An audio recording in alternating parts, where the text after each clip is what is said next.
This country is ours. It doesn't belong to whoever is in the White House. It belongs to you. It belongs to us. It belongs to we, the people.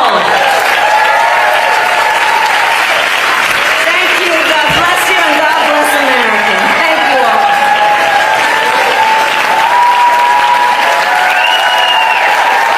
After what certainly felt like too many months away from the public eye, as we have sorely missed her, Vice President V.P. Harris just gave her first major public speech, and it is exactly what we needed in this moment.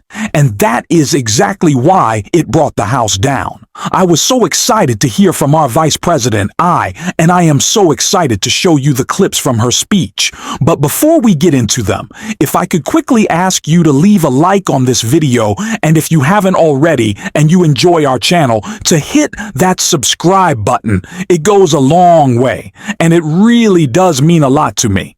Now, let's hear from our Vice President. They are counting on the notion that if they make some people afraid, it will have a chilling effect on others. But what they're overlooking, what they have overlooked, is that fear is not the only thing that's contagious. Courage is contagious.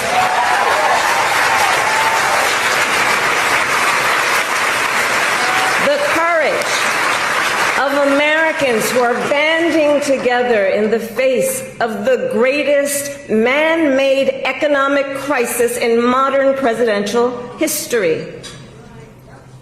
Americans across the political spectrum who are declaring that the president's reckless tariffs hurt workers and families by raising the cost of everyday essentials, devastate the retirement accounts that people spent a lifetime paying into, and paralyze American businesses, large and small, forcing them to lay off people, to stop hiring or pause investment decisions.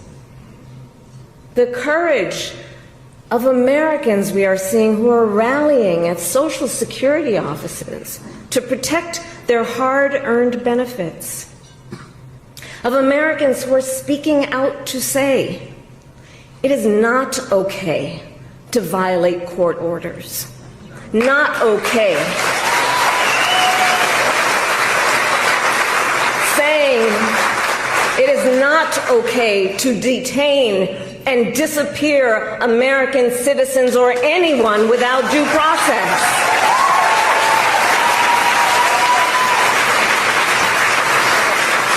The courage of judges to uphold the rule of law in the face of those who would jail them. Of universities that are defying unconstitutional demands that threaten the pursuit of truth and academic independence.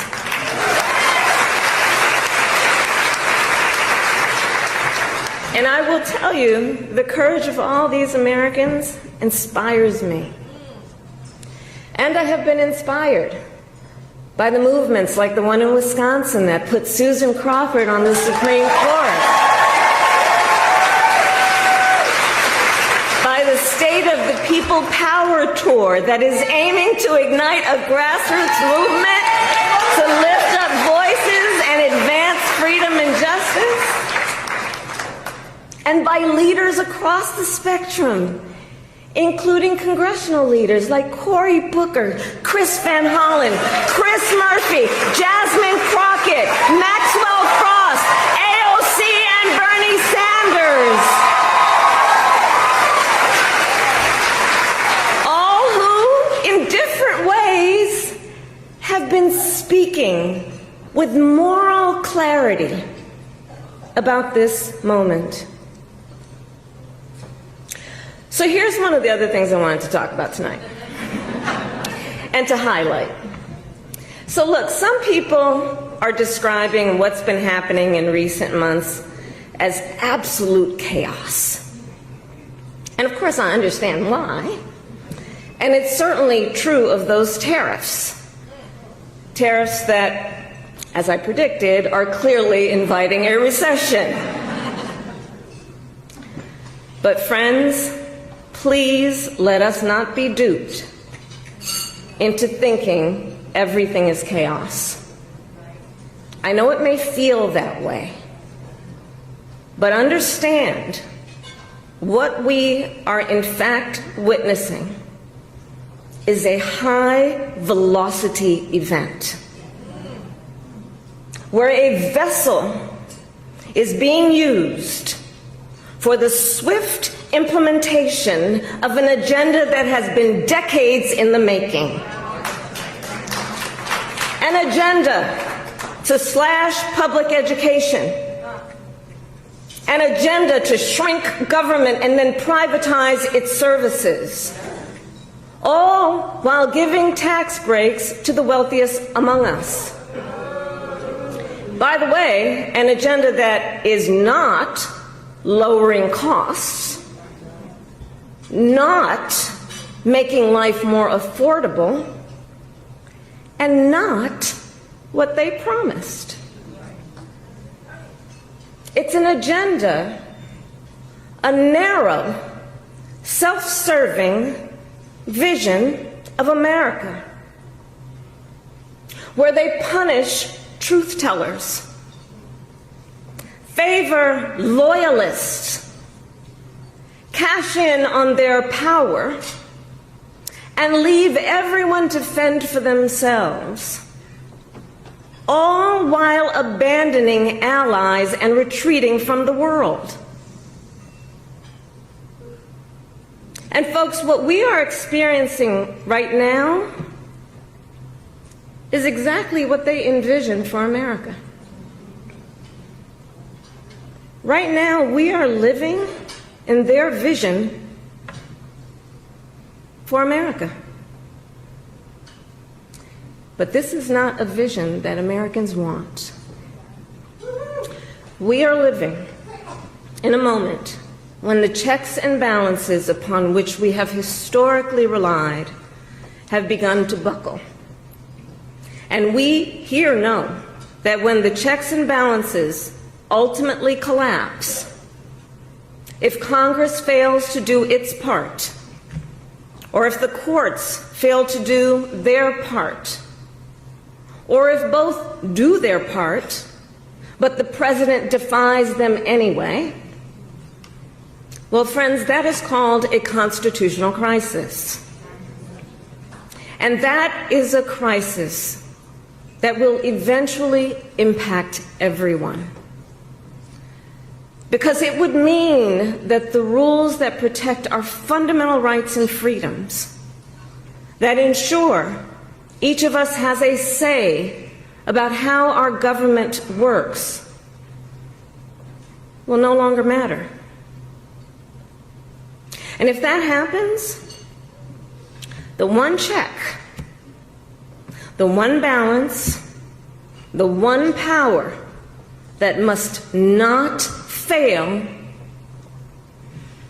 is the voice of the people.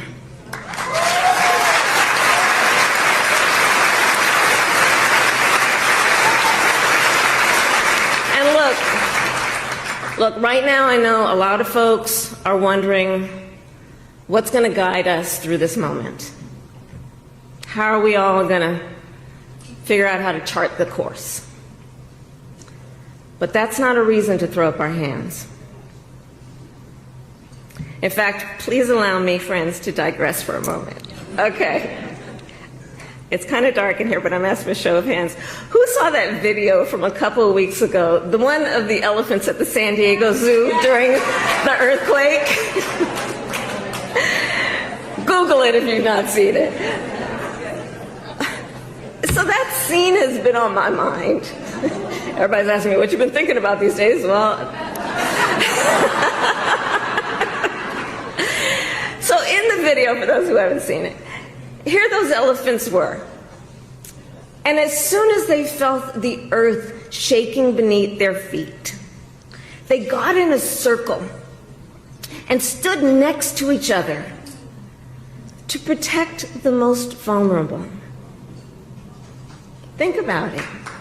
What a powerful metaphor.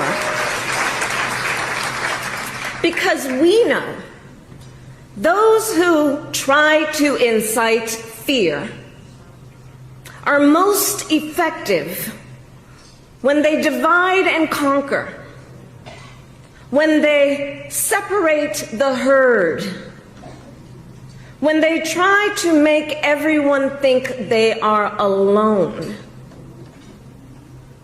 But in the face of crisis, the lesson is don't scatter. The instinct has to be to immediately find and connect with each other, and to know that the circle will be strong.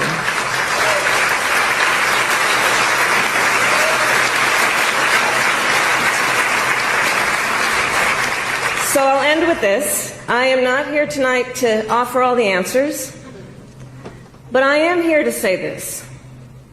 You are not alone, and we are all in this together. And straight talk, things are probably going to get worse before they get better. But we are ready for it. We are not going to scatter. We are going to stand together, everyone a leader, and emerge. You have a special role to play. Organizing is as important as ever.